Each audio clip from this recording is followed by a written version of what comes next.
Uh-huh. I just feel like I've been around the block, ripping up fantasy stock, working around the clock. Look at the view from the top. Researching rookies a lot? No, I just be listening to pods. Yeah, one in particular, I'm just a messenger. Let me just pass on the rock. Browning, brunning, pruning, pronouncing ain't what he's doing. What he's doing is not losing, but infusing you with new things. And there's Dennis the Bennett, yeah. The man is a menace, yeah. Building a dynasty, some of the finest things. Promise you won't regret it. Sly as a fox, cultured in pop. Give him his props. Here is a thought, here is a box, and you cannot compare them at all. So don't even try. Careful with the news, but when you use a take, I take up Tony Fire. I mean Dyer, because anyone else is a huge mistake. Whoa, fantasy round table, fantasy round table, yeah. Fantasy round table. Come take a look at the crown, baby. Hey, fantasy round table, fantasy round table, woo. Fantasy round table. Come take a look at the crown, baby. Go. Hello and welcome to another episode of the Fantasy Football Roundtable Podcast. It is Friday morning, Black Friday, a day after Thanksgiving. Hopefully you guys have been able to shake off the turkey coma or the football coma based on the quality of the trio of games we got yesterday.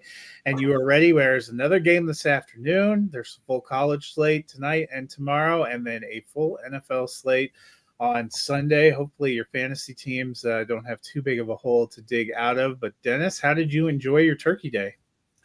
I had a pretty good turkey day. Nice and low key. Got a chance to watch some football, spend some time with my mom, my sons. It was, and the Lions won. Hopefully Zadarius isn't injured too bad, and he'll, I know he came back into the game, so I'd like to think the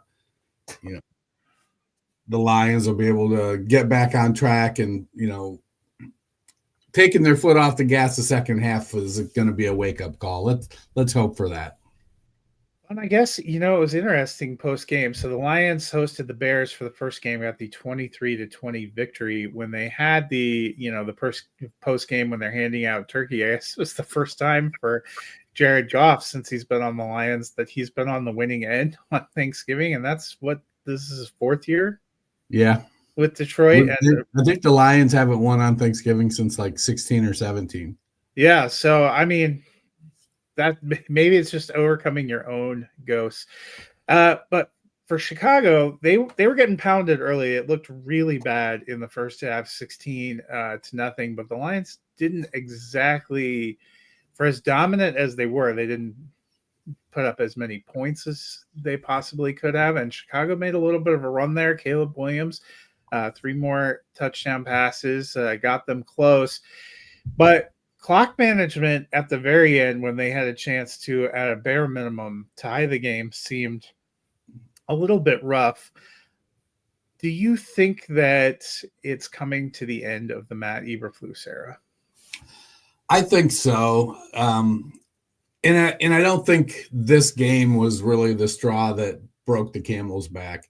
I think when you look back over his tenure, the fact that he wasn't able to establish an offense with an offensive coordinator, 3 offensive coordinators in 4 years or 3 years, however long he's been there, he just hasn't been able to build the team effectively. Is more of that on the GM? Yeah, probably.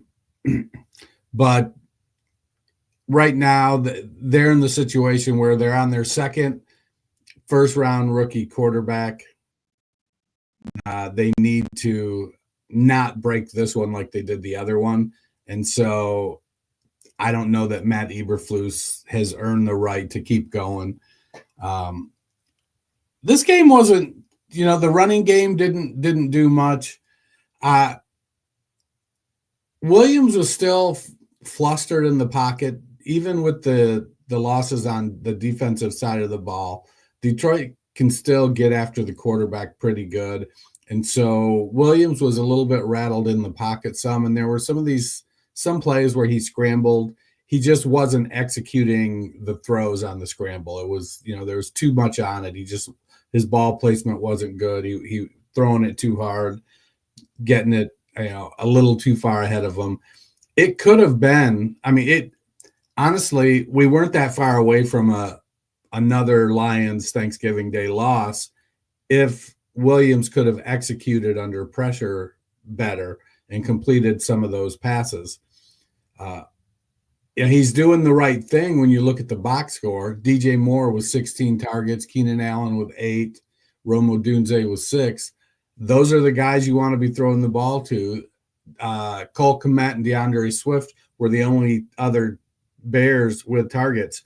So from a fantasy perspective, you want to have that narrow funnel, and they have a narrow funnel. Swift was the only running back to get carries. Now he only carried the ball 11 times. Roschon got a concussion early in the game. Right.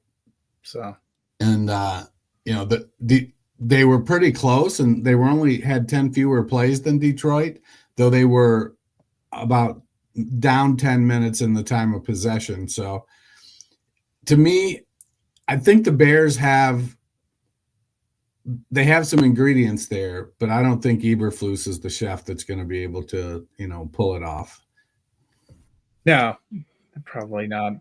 On the other side, Detroit 11-1. They have the best record in the NFL. But you mentioned some of the guys, particularly on the line, they just keep getting nicked up on defense, losing guys coming out. Is there going to be a point in time where it's just too many defensive losses to overcome? I mean, there is. I don't think we know what that point is. We know Hutchinson and Davenport are gone for the season. Anzalone is out, I think, until the potential.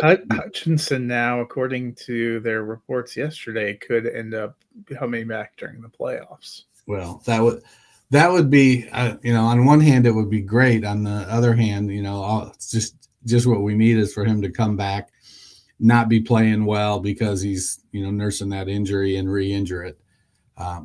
11 of the 16 players that the Lions have on IR are defensive players. And the defense, now what that tells me is that, a lot of them probably aren't difference makers, but we do know that Davenport and Anzalone and Hutchinson, Obi Melifonwu, I think he's a pretty talented defensive back. He'd probably be getting significant playing time as well. But by and large, the Lions with, Malcolm Rodriguez stepping up into Anzalone's spot. He was a 6th-round pick in 22, and I know they liked him. Josh Paschal, who was a 2nd-rounder in 22. Well, he's limited somewhat athletically, putting him in place of Davenport. And then they went out and got Zadarius Smith to take the place of Aiden Hutchinson. Smith's an older veteran. They were able to pick him up in a trade. Hopefully, whatever injury he got yesterday, he was able to go back in and he'll be able to be just fine going forward. I like that the Lions have built some depth, and the people and the backups, I think, kind of believe in what's going on, and Aaron Glenn is able to get a lot out of that defense. So given the injuries that they faced, I still feel like the Lions are in a pretty good spot. They still have a real good defensive backfield, and they still have some playmakers along the front 7. The middle game was the Giants at the Cowboys. Cowboys get the 27-20 victory, first home win of the season for Dallas. We saw Drew Lock. Tommy DeVito was unable to go. He was 21 of 32, 178 yards and an interception. Did carry 4 times for 57 and a touchdown. What did you make of Drew Lock? Yeah, he missed some throws he should have made. He had some throws where he was high. It was, I guess vintage Drew Lock. Outside of the 4 rushes for 57 yards, I think that caught me a little bit off guard. But he's not a bad little runner. I don't think that's his forte. Yeah, I just don't remember him even at Missouri running very much. Probably had a better line at Missouri than he does in New York. I don't know. Whoever decided that it was a good thing to put Evan Neal out there against Micah Parsons, needs to be sat down and have a talking to. Like there was one play where Parsons had Neal spun around so bad that Neal was facing the other way, running towards the quarterback, with Parsons like going around him in a different. It was ridiculous. But again, another backup quarterback who understood the mission, get the ball to the playmakers, and 13 targets to Malik Neighbors, caught 8, but for only 69 yards. I think that was more a function of, hey, we got to get the ball out quick if we're going to complete stuff, because even in their recently banged up state, that Dallas defense is going to be able to handle our offensive line because we've lost some good players there. Theo Johnson had 5 targets, Darius Slayton 6. The only guy that I would be disappointed didn't have a higher target share would have been Wan'Dale Robinson. Tyrone Tracy didn't break double digits in carries, so that was a bummer. Again, another game where the offensive plays were only about 10 apart, and even the time of possession here was just about 3.5 minutes apart. So it was a fairly even matched game between a couple fairly inept offenses. Did Locke show he should be starting over DeVito? Maybe. I don't know. It was just they're in a bad situation there in New York when it comes to the quarterback situation. Meanwhile, for Dallas, Brandon Cooks comes back off IR, leads the team with 7 targets, catches 3 for 16 and a touchdown. What do you think he'll do for this Dallas offense? It was nice to see Cooks come back and have some plays. 16 yards isn't really a whole lot, but I mean, he led the team in targets. I don't know how you only complete 2 passes to CD Lamb. Didn't he drop a couple? He had a couple bad drops, yeah. So sun was in his eyes, it's that late afternoon. Yeah, no, the one he just clearly turned his head before he caught the ball on a crossing pattern. That was bad. I made a desperation move in one league this week and traded for Rico Dowdle because I felt like I would much rather start Dowdle than Audric Estime. Yeah, that panned out. It did. I gotta be honest, I was pretty pleased with how it panned out. Because I lost J.K. Dobbins. I don't know how long Dobbins is going to be out.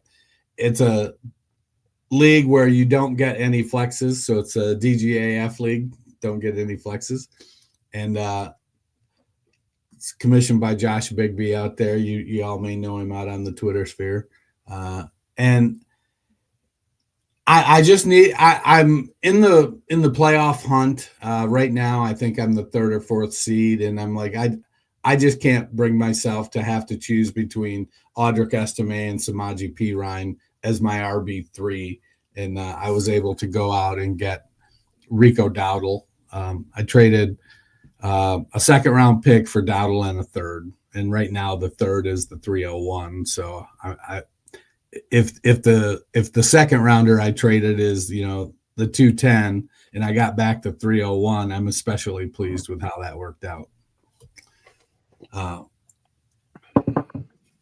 It was just a weird game. 36 pass attempts for Cooper Rush, and while Lamb got 6, Schoonmaker you would have expected with I keep wanting to refer to Schultz, but it is Ferguson out. But Jonathan Mingo had 4 targets, and I'll give him a little bit of credit.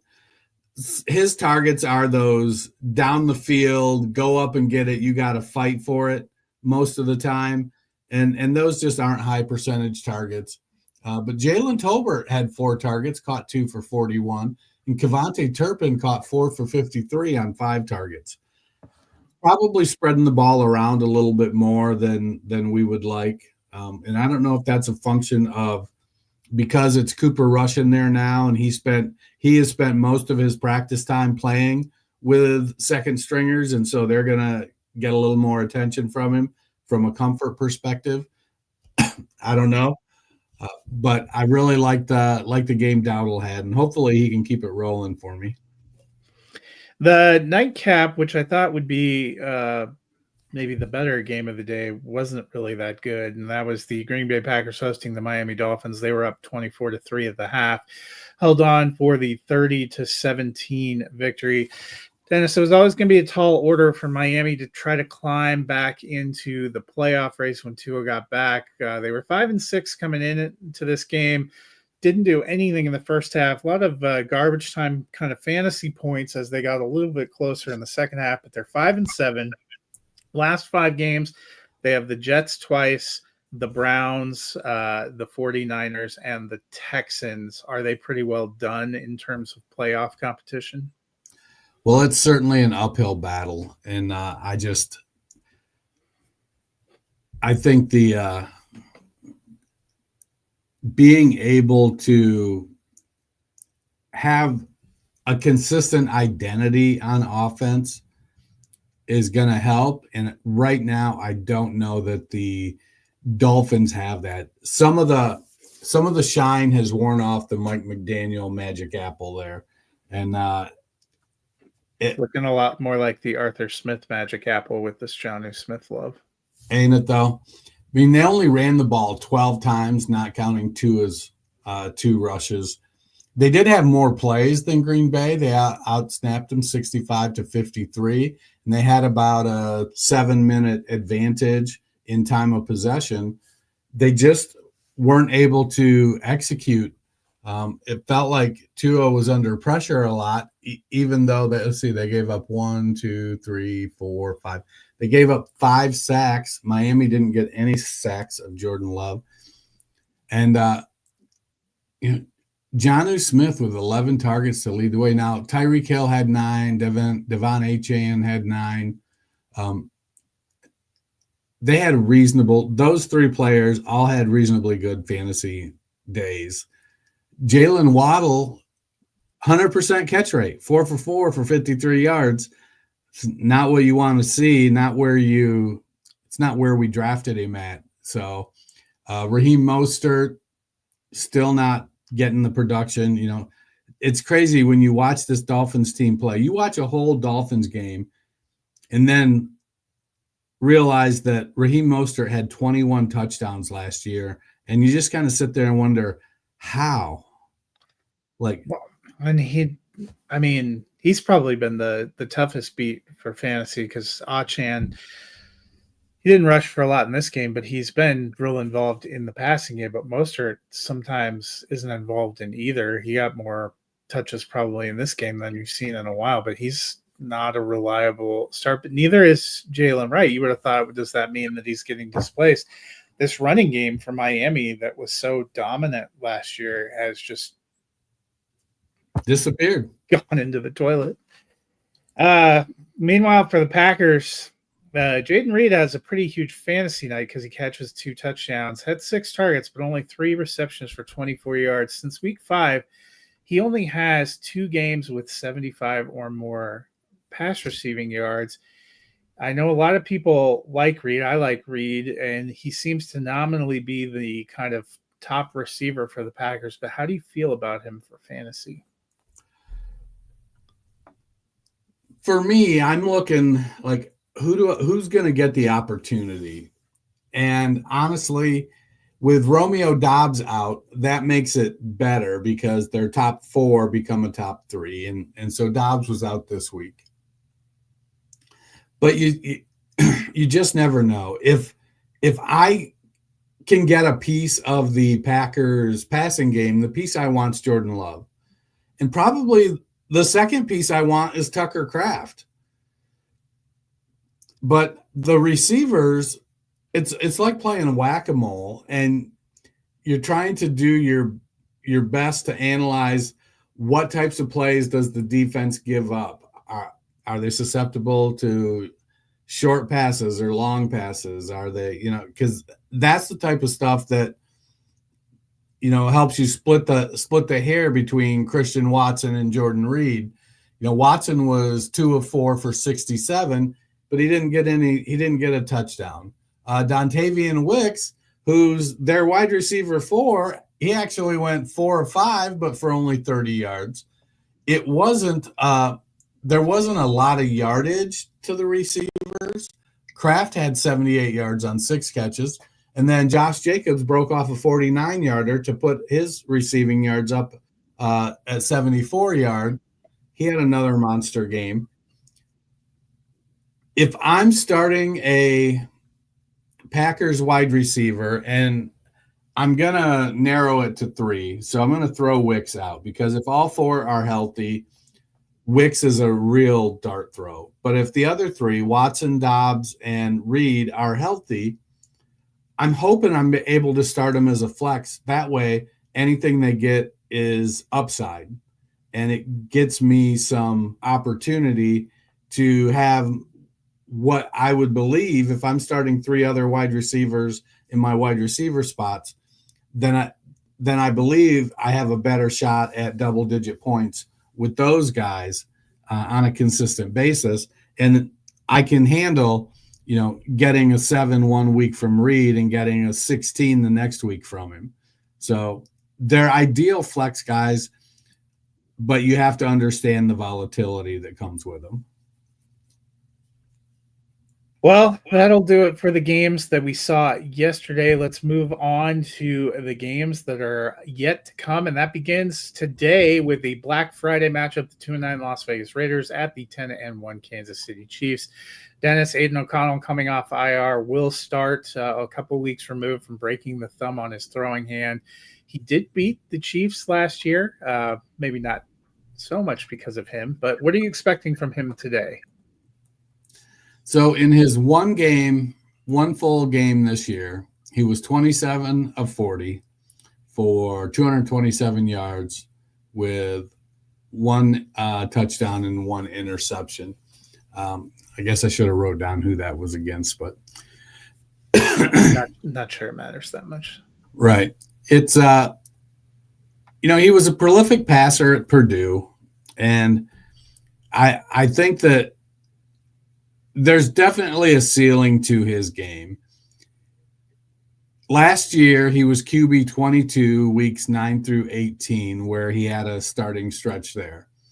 But I think he understands that the mission is to get the ball to Brock Bowers and Jacoby Myers. Those are your top 2.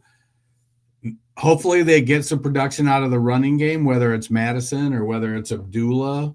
I'm not expecting much out of Zamir White if he's Zamir White's out. Yeah. So that being said, the Chiefs defense is really good, and it's going to put a lot of pressure on O'Connell. He's going to have to make some quick decisions, get the ball out. Luckily for him, he's not known as, one of these deep ball gunslingers, need to take a lot of time to get the receiver down there. They've got a deep threat with Trey Tucker. They're going against a team that, frankly, knows how to play against an elite tight end because they have to practice against it every week. It'll be a challenging game. I wouldn't expect – I think if he gets to 200 yards passing, I would consider that a win for Las Vegas. And hopefully if he gets to 200 yards passing, at least 150 of those go to Bowers and Myers.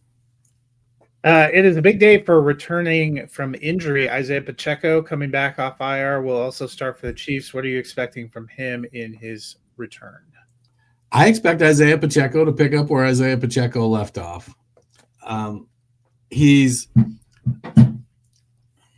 Let's face it, he's just better than Kareem Hunt by leaps and bounds.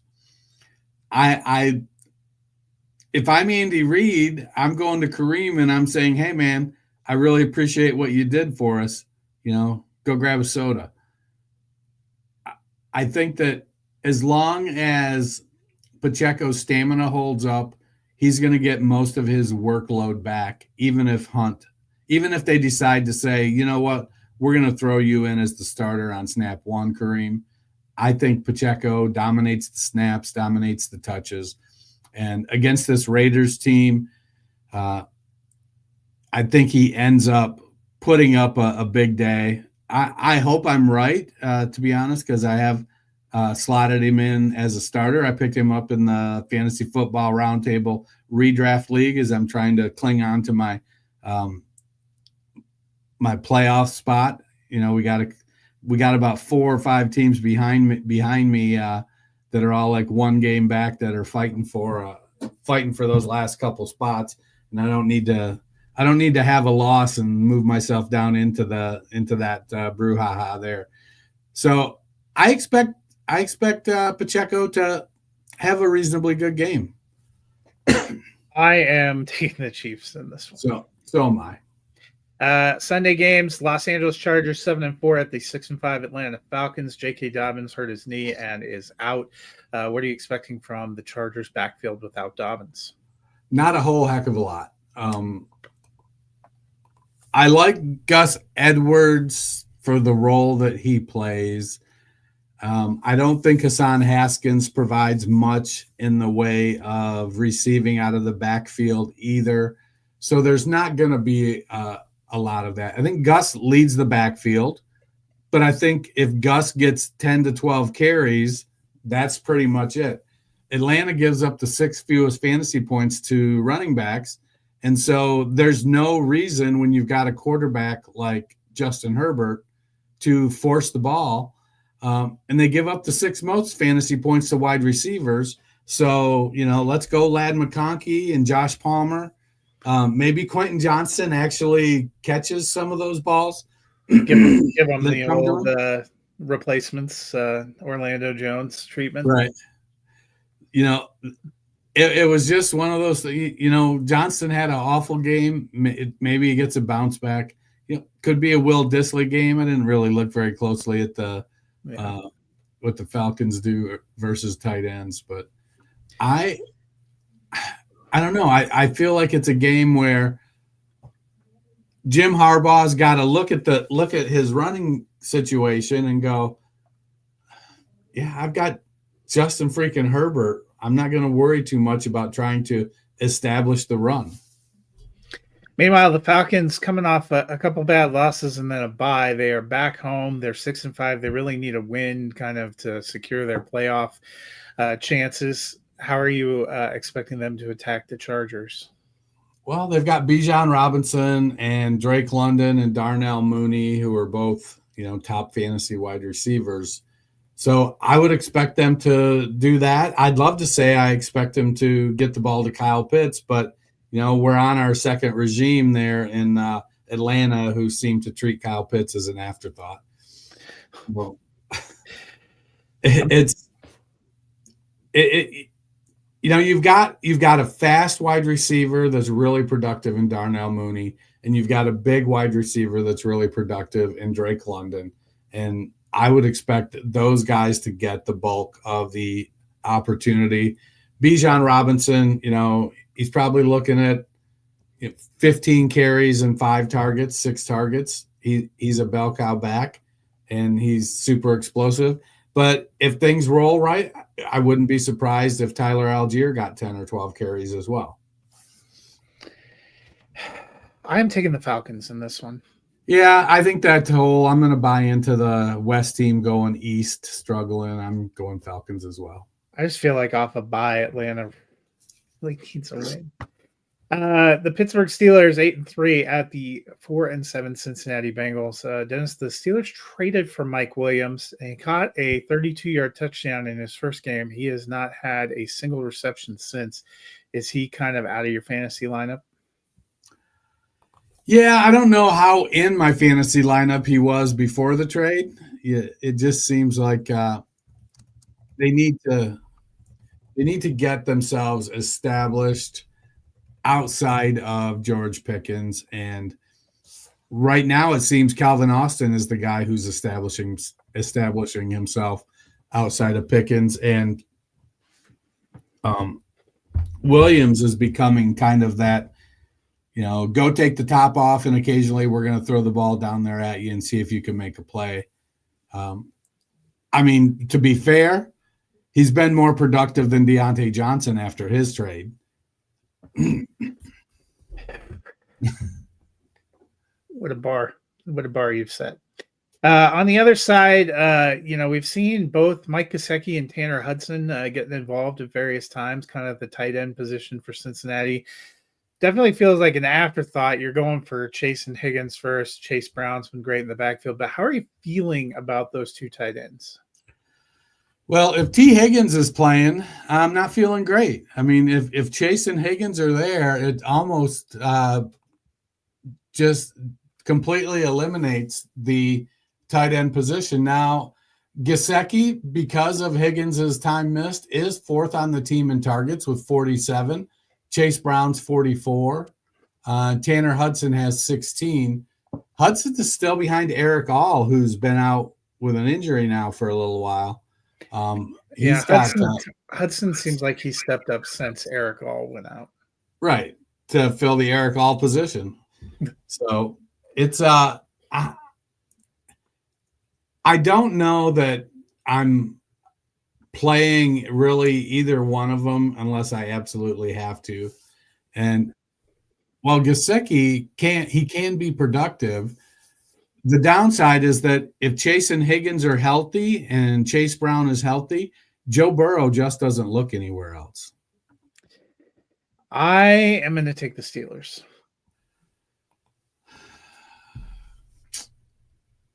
Yeah, I don't think the Bengals defense can hang with them.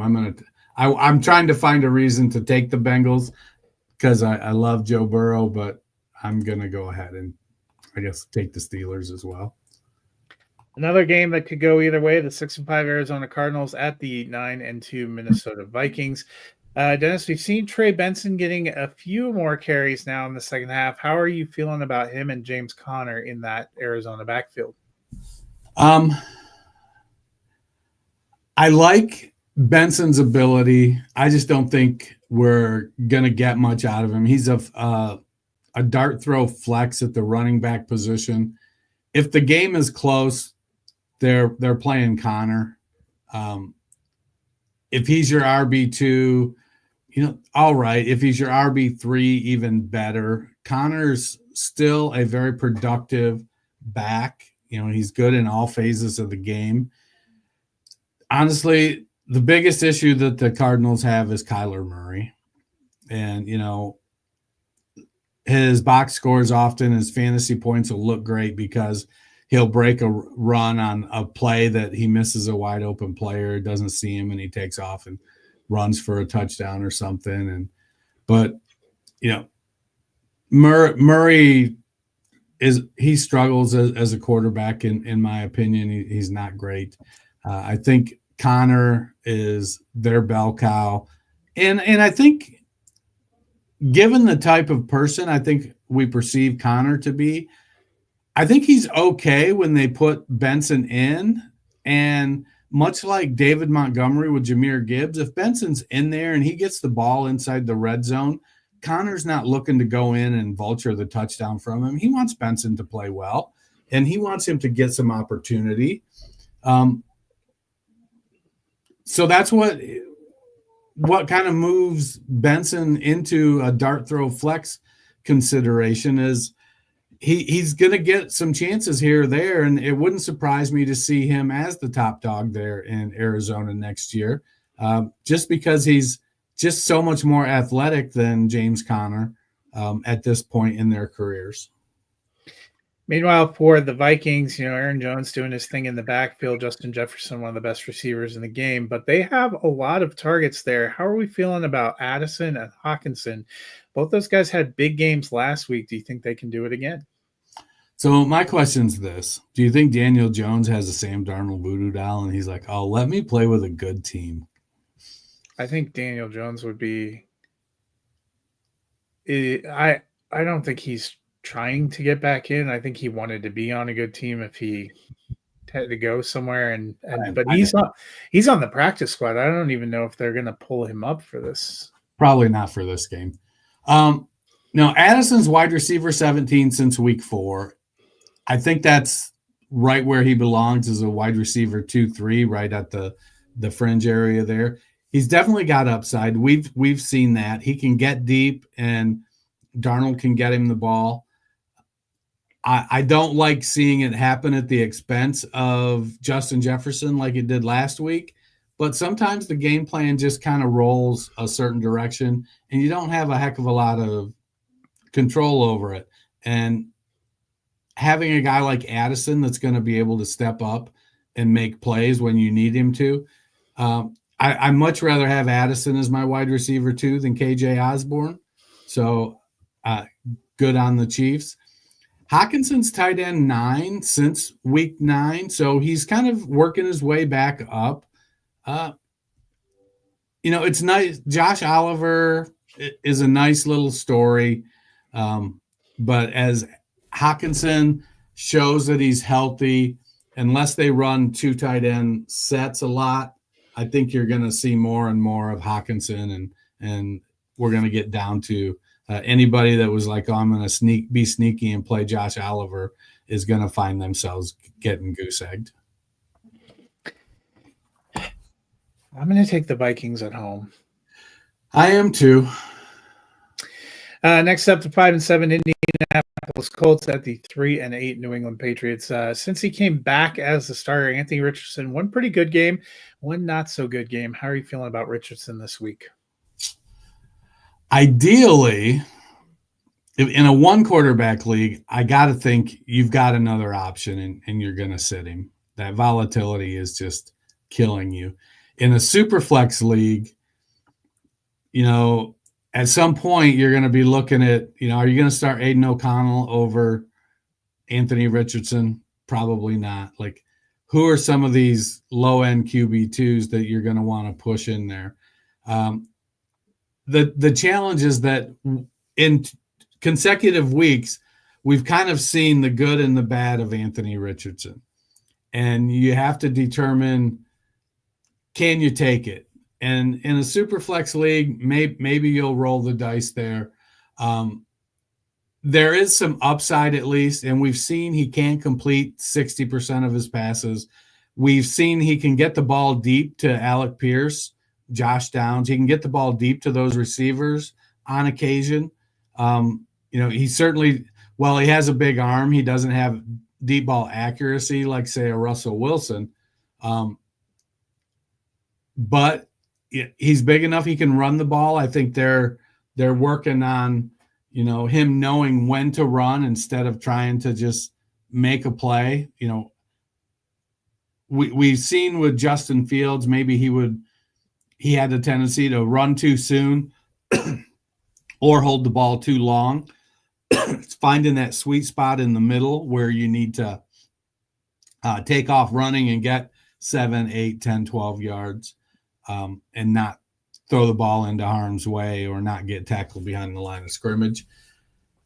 Richardson needs to play. He needs to get the reps, and hopefully he doesn't get broken between having to get the reps and becoming a good NFL quarterback. On the flip side, since taking over a starter in week 6, Drake May is QB 19 on a points per game basis. How are you feeling about him? Do you know Anthony Richardson averages 1 point more per game than Drake May for the season? Yeah. So it's not in that stretch since week 6 because May is a much steadier player. I think he's QB 11 since week 6. So total points. That's why I flipped it to points per game because I was curious because he hasn't had a bye and a bunch of other people have. Right. No, that's why when I looked at the total points, I was like, oh, well, and then because I knew Richardson had missed a lot more time, and I thought, well, let me see what the points per game looks like. I think May is showing that, he's the guy that, unfortunately, the team is still a hot mess around him. They need offensive linemen in the worst way. I think they've got a good running back. They just don't have a good enough offensive line to consistently allow Stevenson to perform. They don't have a true number 1 wide receiver. They've got a bunch of 3s and 4s and 5s, and unfortunately, you still have to start at least 2 of them. And so, hopefully next year, either in the draft or via free agency, they're able to bring in an established, number 1 wide receiver for Drake May that he can sort of spend the offseason building chemistry with. May looks like he's a steadier player than Richardson. May not necessarily have, I don't know, I hesitate to say he doesn't have the same ceiling that Richardson does, but I think we're ascribing a lot of running points to Richardson that Richardson just doesn't go get. And so maybe May is his equal as a runner and better at playing the actual position. So I like Drake May. I think right now the runway to consistently being a QB1 is probably shorter for Drake May. But I feel like based on their physical attributes, May has like a low-end QB1 ceiling where Richardson has a high-end QB1 ceiling. Whether either of them achieve those ceilings is a completely different story.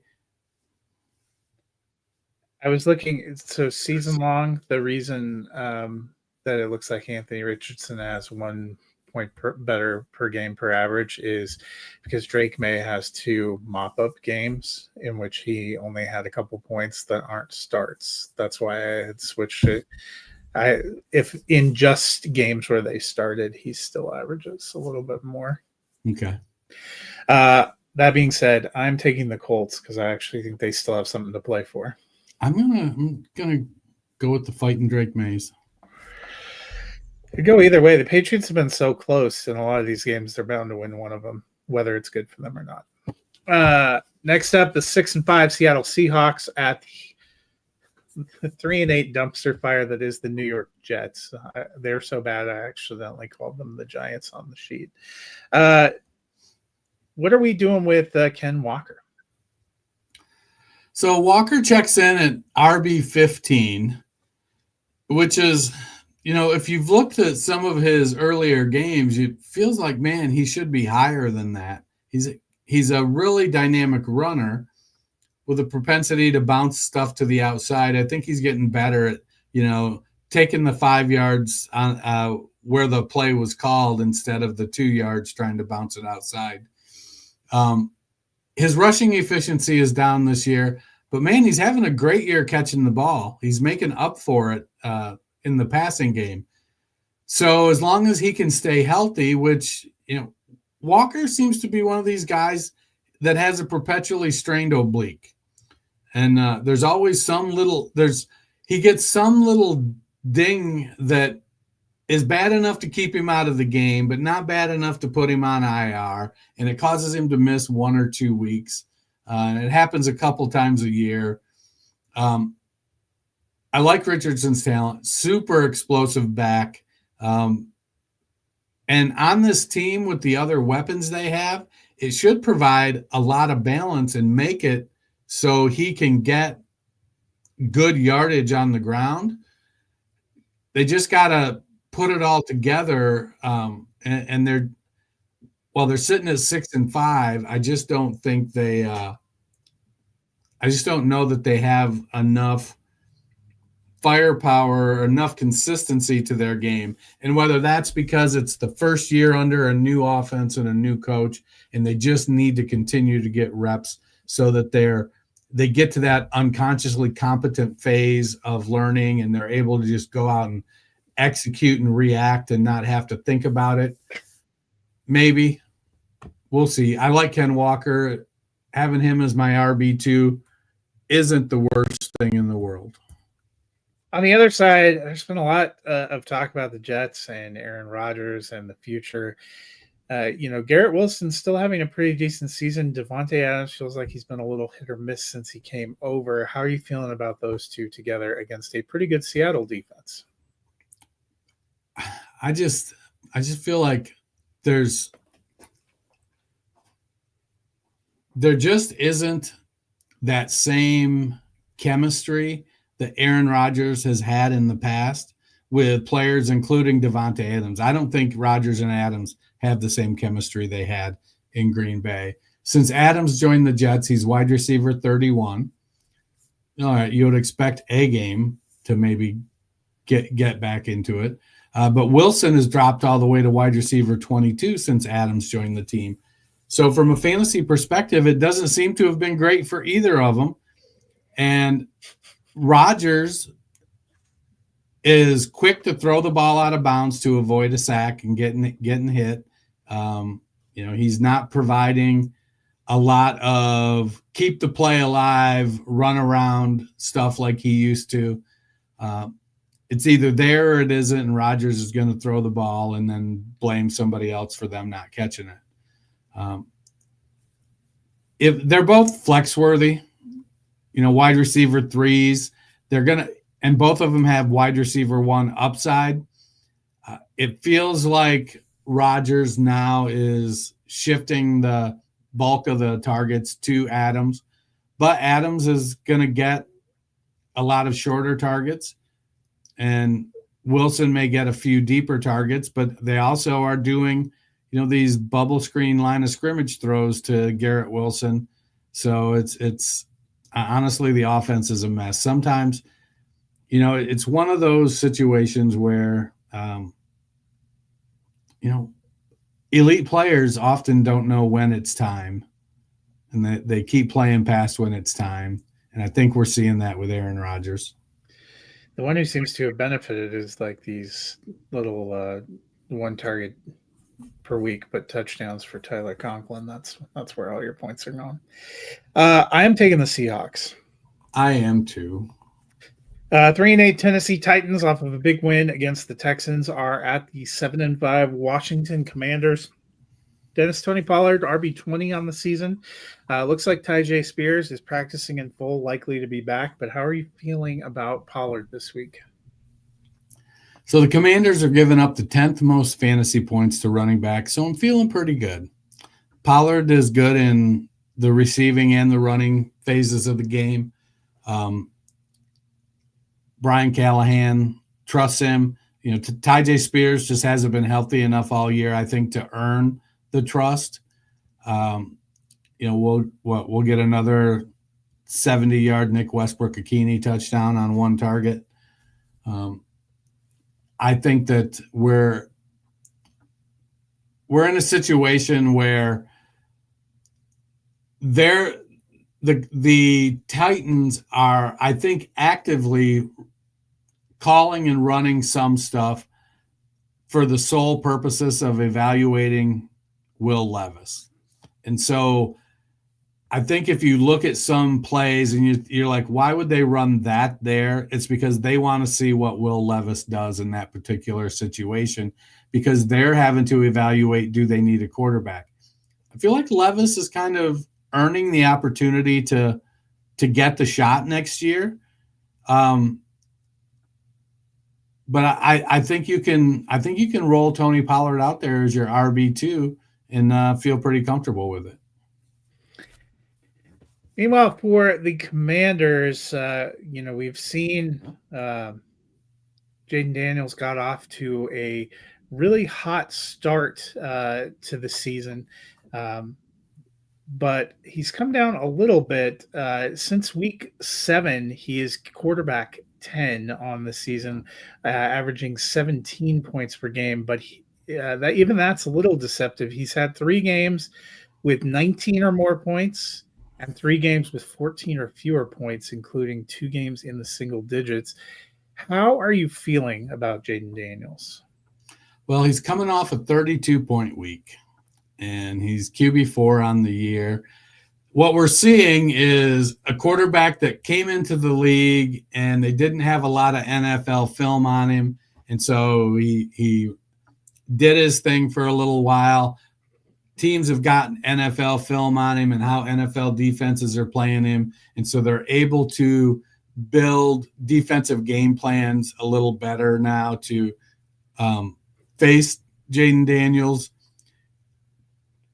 Can Cliff Kingsbury and Jaden Daniels now make adjustments to counter what these teams with their additional information are doing to keep his productivity up. He's got some good weapons with Terry McLaurin and Zach Ertz, Noah Brown, Brian Robinson, if he could stay healthy, and Eckler, while looking like he's out there wearing 1975 offensive lineman shoulder pads, he's still fairly productive. I like Jaden Daniels a lot. I think he's probably going to finish, I would be surprised if he fell out of the top 10 or even in the bottom third of the top 10. So I think he'll finish as a wide receiver 6 or higher on the year. I'm for me, he's hit and set it and forget it stage. Eckler in the concussion protocol, still not practicing, still is not cleared. Jeremy McNichols. Yeah, not seeming likely for Sunday. I am taking the Commanders this week. So am I. The 7-5 Houston Texans at the 2-9 Jacksonville Jaguars. Dennis, how are we feeling about Joe Mixon? He was on a real hot streak, kind of cooled off a little bit last week, but still been pretty great for this team this year. It's time to get the band back together. They're facing Jacksonville. Jacksonville gives up the second most fantasy points to running backs. It is it could be another fantastic, this could be a 150-yard, 3-touchdown day for Joe Mixon. Jacksonville has just faded. They've fallen apart. Between injuries and stuff, I kind of feel bad for him. But, Lawrence hasn't achieved his potential when he is healthy, and, he's not healthy again. ETN's missed significant time, then Bigsby significant time. They lost Christian Kirk. Evan Ingram missed time. Now Gabe Davis is out. It's been Brian Thomas has missed some games. They've had injuries all across the skill positions virtually all season long. The team is a mess. I feel like they should shut Trevor Lawrence down. You're sitting at 2-9. They've said that at best he's going to need surgery after the season. Just get on with it. Get the surgery. Get him healthy. Go find yourself your new head coach, because it feels like the Doug Peterson era ending is inevitable. Get a move on with that. They've quit on Doug Peterson. No, I'm not muted. Oh, you're not. They've quit on Doug Peterson. They were 8-3 at one point last year, and they ended up 9-8. So they went 1-5, and 2-9 would be 3-14 since that point in time. I mean, that's a pretty long enough sustained stretch for you to know that they no longer believe. And I'm with you. Trevor Lawrence probably should get the surgery, but it looks like he's going to play this week. I'm taking Houston. So am I. Next up, the 5-6 Los Angeles Rams at the 4-7 New Orleans Saints. Dennis, we talked about this a little bit on Tuesday. Kyren Williams still getting all the carries, is the man on the ground. But last year, what really made him dynamic for fantasy was he was a big participant in the passing game. We're just not seeing that. So how are you feeling about him? Is he more RB2 range, RB3 range? Well, he's RB10 on the season, but his last 4 weeks have been 11.2, 8.6, 11.2, 10.5 points. So, he's I'm definitely more comfortable with him as my RB2. I think some of it is the acknowledgement that at 199 pounds, you can't really ride him 25 touches a game like they have been known to do. And it's not that they're giving a bunch of carries to Blake Corum. They're just giving so many. They've got Cooper Kupp and Puka Nacua, who are pretty close to unstoppable.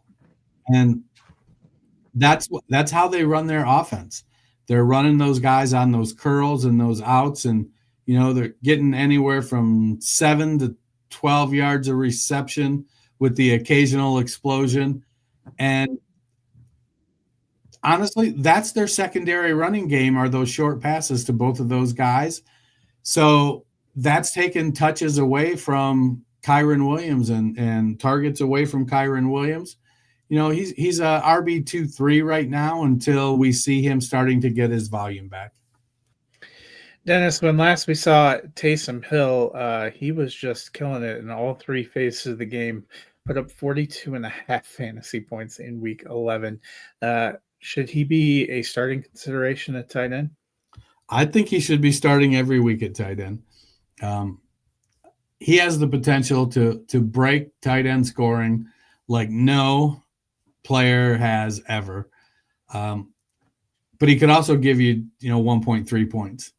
So you have to know that going in, that, it feels like he's going to get enough opportunities that you're not going to get 1.3 points.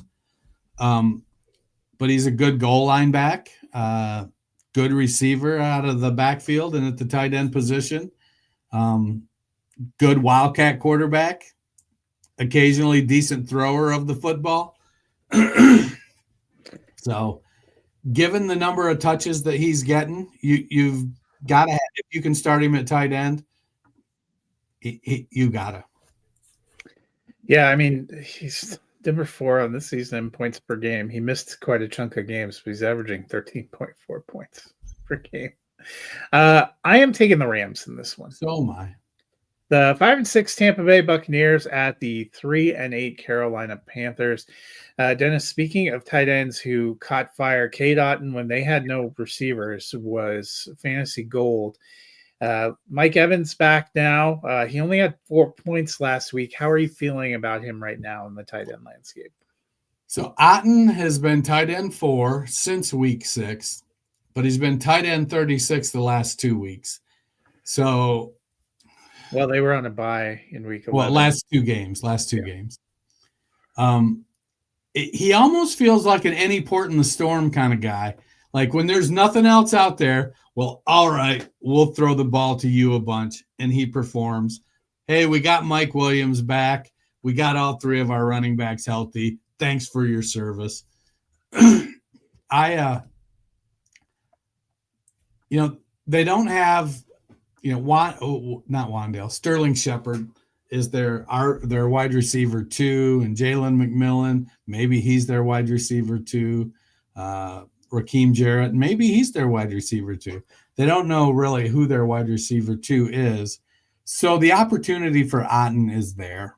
I think it ends up being, what's the matchup look like? Can we exploit it with Otton? They're playing Carolina, and so the answer is yes.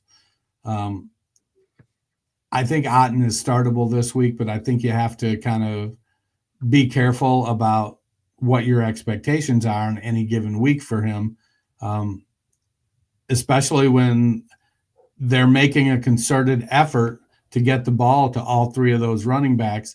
And one of them is an exceptional wide receiver, and another one of them is a pretty good wide receiver. And all 3 of them are good at carrying the ball. And, they got Mike Evans. So Otton's place in the pecking order tends to move around quite a bit. For the Panthers, we know Miles Sanders is on IR, but between Chuba Hubbard and Jonathan Brooks, we didn't see a ton of Brooks in his first game last week. But how are you approaching this backfield? I think Brooks will have a chance to muddy the waters a little bit. But Chuba's checking in at RB10, and I think he's earned his role this year. So I expect Brooks to basically fill the volume that Miles Sanders got. So I don't think he's a real threat to Chuba Hubbard. In games where maybe they're getting blown out and they're like, look, we're not going to waste Chuba Hubbard here. We'll put Brooks in and let him get some reps. Maybe he performs a little bit better. But I like Chuba. I think Chuba he went out this year and he established himself as a guy that you could count on, both for NFL football and for fantasy football. Whether he holds on to it going into next year, it waits to be seen. But I think their willingness to give him a contract extension, I think, tells us that what they think about Chuba Hubbard. I'm taking the Buccaneers in this one. So am I. Probably the game of the week, the 9-2 Philadelphia Eagles at the 8-4 Baltimore Ravens. Dennis Jalen Hurts is QB2 on the season, right behind Lamar Jackson. But the last 2 weeks, as Saquon Barkley has caught fire, his points have come down a little bit, only in the teens. How are you feeling about Hurts in this one? So the Ravens give up the most passing yards in the NFL and the fourth most fantasy points to quarterbacks. It looks like it's an opportunity for A.J. Brown and Devonta Smith and Dallas Goedert and Saquon Barkley, for that matter, to put up some yardage through the air. Baltimore is susceptible to that. The other side of that coin, though, is that the Ravens also get the third most sacks in the league. So I think part of Jalen Hurts' weakness is his ability, I think, to withstand pressure in the pocket. And I don't know that he's going to be able to consistently do that. It may lead to him running a little bit more, and decreasing the number of pass attempts, but they have an opportunity with the receivers that they have to put up some big passing numbers against Baltimore. And then, the tush push is always out there. So if they get down to the one, they're running that. Ultimately, I just think the Eagles, they're so good at their skill positions that I'm not concerned that they won't put up points against Baltimore. It'll come down to whether or not Baltimore can put up enough points to stay with the Eagles. The Eagles have a pretty good offensive line. It's been a different kind of Ravens team. It feels more like they've relied more on outscoring people. Their defense hasn't been quite as sharp. A little bit better maybe of late, but not incredibly sharp. Lamar Jackson, Derrick Henry have been quite a duo all season, but both of them have been just okay the last few games. This is a monster game for Baltimore if they want to establish themselves as a real contender. What are you expecting from that duo here? So the Eagles give up the 7th fewest rushing yards and the 3rd fewest rushing touchdowns to running backs, which would not seem to bode well for Derrick Henry. However, Derrick Henry is a different kind of running back. And it's one of those situations where you almost feel like, well, Henry is going to have one of those 3-yard, 2-yard, 3-yard, 2-yard, 3-yard, 2-yard, 56-yard kind of games. And he's got the body that can kind of hold up to that pounding. The Eagles they've got some monsters on their defensive line, and Jalen Carter and they've got another big beefy dude up there at defensive tackle. I can't remember his name now. But they've got a good rush defense. So the other side of it is they haven't given up much on the ground to quarterbacks. And so it should mean that, at first glance, you're like, oh, well, it's going to really limit Lamar. But the best rushing quarterbacks they've faced have been Jaden Daniels, pretty good. Jordan Love, athletic, but doesn't really run. Daniel Jones only runs when he's scared. And Joe Burrow, who's kind of a sneaky good runner. And the most they've given up has been 20 yards to any of those guys. So Lamar, again, presents a completely different aspect to the quarterback running game than Philadelphia has really played. Philadelphia gives up just the second fewest passing yards to quarterbacks. So I'm curious how is Baltimore going to consistently get offensive production while keeping Philadelphia from putting up offensive production?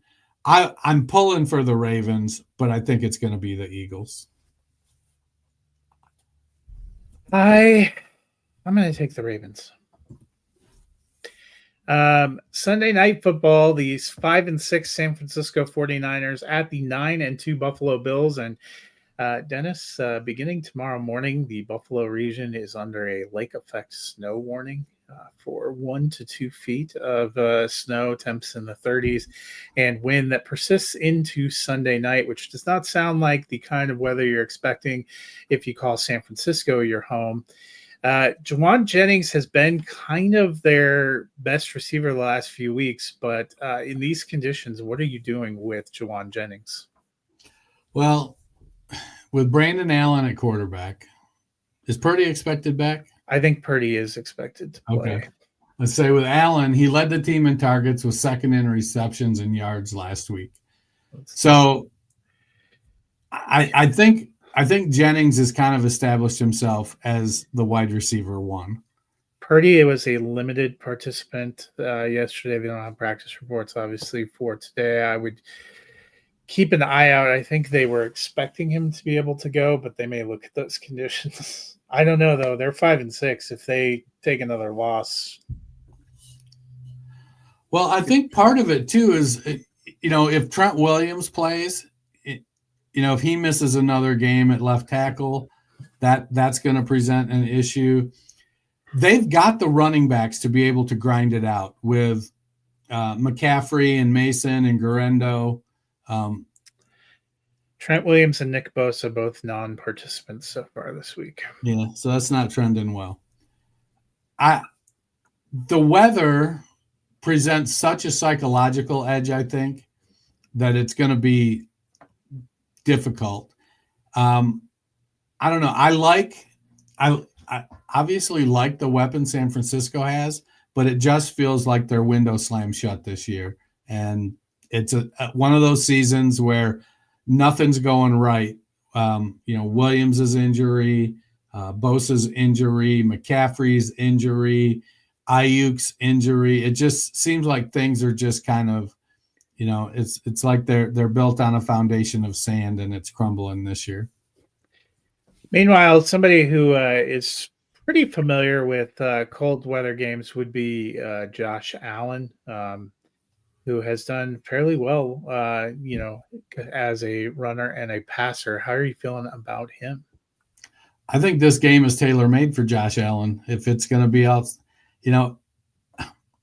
it feels if it's still snowing Sunday when they play, I think we're looking at one of these games where Allen probably carries the ball 20 times and throws the ball for 125 yards.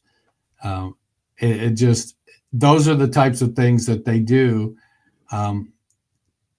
because they use that home field advantage with all that snow, and they're going to go out there and it's going to be cold, and they're going to be, oh, we're tough because we're from here kind of approach. And, I don't know, I grew up in Michigan, man. Cold is cold. It's all bluster when people are talking. No, I don't feel the effects. No, you do. You do. I'm going to take the Bills. So am I. Monday Night Football, the 3-8 Cleveland Browns at the 7-5 Denver Broncos. They are going to wear their dark mode uniforms, but we are not expecting snow here.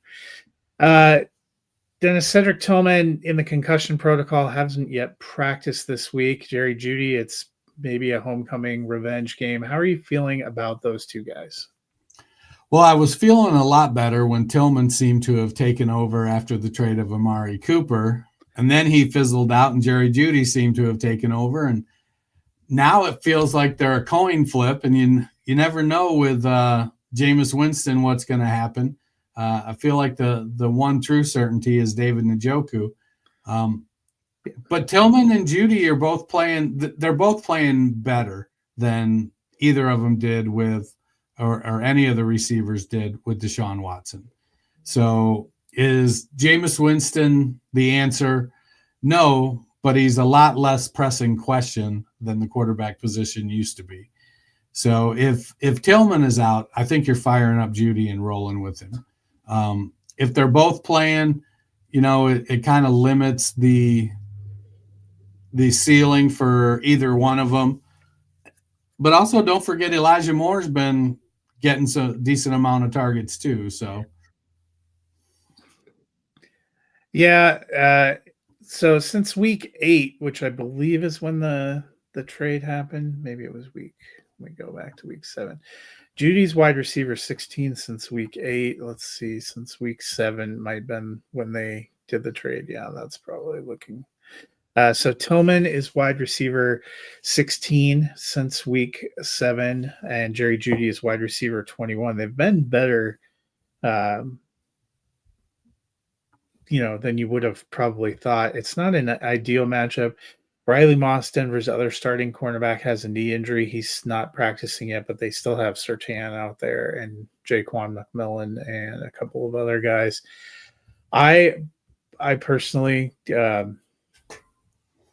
if Tillman's out, I don't think either of them are playable. If Tillman is in, one of them will probably end up okay. I think they're going to put Surtain on Judy because I think the last thing in the world that Denver wants to see is Jerry Judy have any amount of success. So if Tillman is out, then you're saying go Elijah Moore. Yeah, probably. It might be a little bit better, but their slot corner, Jaquan McMillan, might be better than their secondary outside corner. It really just depends. Cleveland's offensive line has been a problem all season, and Denver, going into last week, they were number 1 in sacks. I don't know if they've dropped to number 2, but they are incredibly good at getting pressure, especially at home and at altitude. So I think it could be a long day for Cleveland. On the other side, the existential question in our lives when it comes to the Denver Broncos seems to be the backfield. Personally, with 32 teams all available, I don't think I have any spots where I was desperate enough to feel forced to play them, and I have a lot of Javonte Williams and Audric Estime on my bench. But how are you approaching this backfield? I'm trying to stay away from it.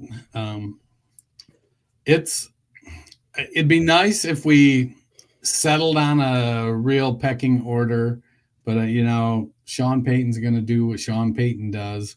I think that. Well, and just when I was thinking Jaleel McLaughlin was the worst choice, he ended up being the only startable back last week. So you just don't know. It's when it comes. I almost would start Samaj P. Ryan. Well, not with. I guess now that I think about that, No. I think It's probably Hunt and Pacheco now. Yeah, I think I would start Hunt over any of these guys. Ray Davis maybe. I feel like he's the 2 in Buffalo. He might be worth it. Denver, if the playoffs started today, they'd be in the playoffs. They actually have a decent lead for that last wild card spot. I think every week starters for me are Nick Sutton and Devon Vele as a flex option. The backfield, I go back and forth because, like I said, going into last week's game, I thought we had finally gotten to a place where at least I knew Jaleel McLaughlin was not the guy I wanted. And then I was watching the game flow, and it was just too ridiculous for words. So I'm with you. I think you're playing roulette, whichever of those backs you put in your lineup, and there's like a 33% chance you will have guessed right. And guessing right could be anywhere from 5 to 20 points. They've not been incredibly productive on the ground game either, and I don't think it's like an incredible matchup at home against Cleveland. Yeah. But I am taking the Broncos to win before their bye. I'm with you. I'm on the Broncos too. Well, that'll do it for us this week and for week 13. Dennis, if people, the wives are dragging them out shopping and they need something to just keep their mind going while they're pushing a cart through aisles, what can they do? You can put that little earbud in their ear secretly, go to their favorite podcast platform, type in the Fantasy Football Roundtable podcast, give us a subscribe, give us a like, and listen to any of our 700 plus shows that we've put out. Well, that'll do it for us this week. Hope you guys have a wonderful holiday weekend. We will be back on Tuesday with a look back at week 13 and preparing for By Apocalypse number 2, which is week 14. Enjoy having all your players available to you this week because it will not be the case next week. But hope you guys have a wonderful weekend and happy Thanksgiving weekend.